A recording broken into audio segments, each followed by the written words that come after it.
আসসালামু আলাইকুম রহমতুল্লাহি ওয়া বারাকাতুহু। আজকে আমরা এই প্র্যাকটিক্যাল খাতাটা নিয়ে এসেছি কেমিস্ট্রি।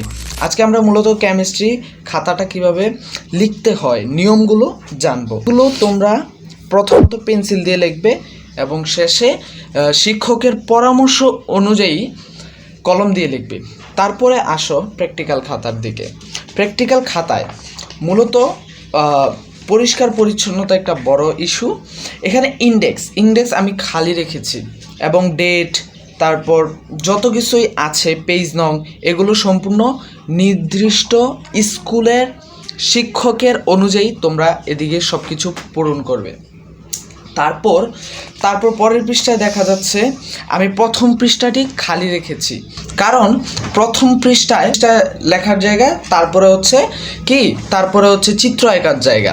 তো এখানে চিত্র এঁকেছি এবং এদিকে তার কিছুটা আঁকার কারণে ছাপটা পড়েছে, আর এদিকে যে চিত্রটা এঁকেছি চিত্রটা যেন সুন্দর থাকে এবং লেখার কারণে যেন চিত্রের কোনো সমস্যা না হয়, সেই কারণে আমি এদিকে চিত্রটা এঁকেছি।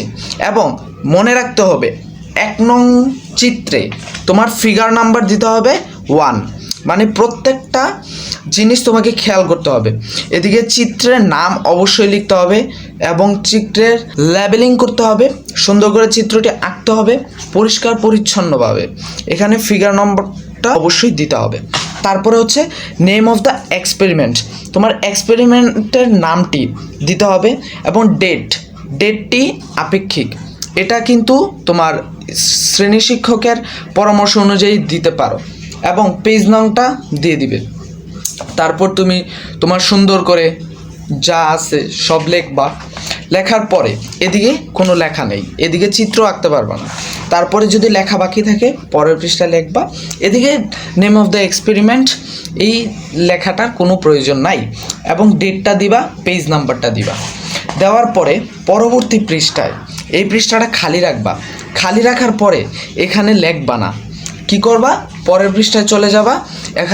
এখন এদিকে আবার নতুন করে আরেকটা কি আঁকবা, চিত্র আঁকবা এবং ফিগার নাম্বার দিবা 2। এরকমভাবে name of the experiment, date এবং তোমার যা লিখিত ব্যাপারগুলো আছে সেগুলো লিখবা। এরকমভাবে চলতে থাকবে। সুতরাং আমি আশা করি তোমরা বুঝেছ কেমিস্ট্রি প্র্যাকটিক্যালটা কিভাবে সম্পূর্ণ করতে হবে। আর ফিজিক্স এবং হায়ার ম্যাথ এবং বায়োলজি প্র্যাকটিক্যালগুলোর নিয়মগুলো আমি ইউটিউব চ্যানেলে আমি আপলোড করে দিব। এবং তোমরা যদি চাও যে কিভাবে প্র্যাকটিক্যালের এই চিত্রগুলো আমি এঁকেছি আমি সেটা তোমাদের সাথে শেয়ার করতে পারি, তাহলে তোমরা কমেন্টে প্লিজ জানাও তোমরা কি চাইছো।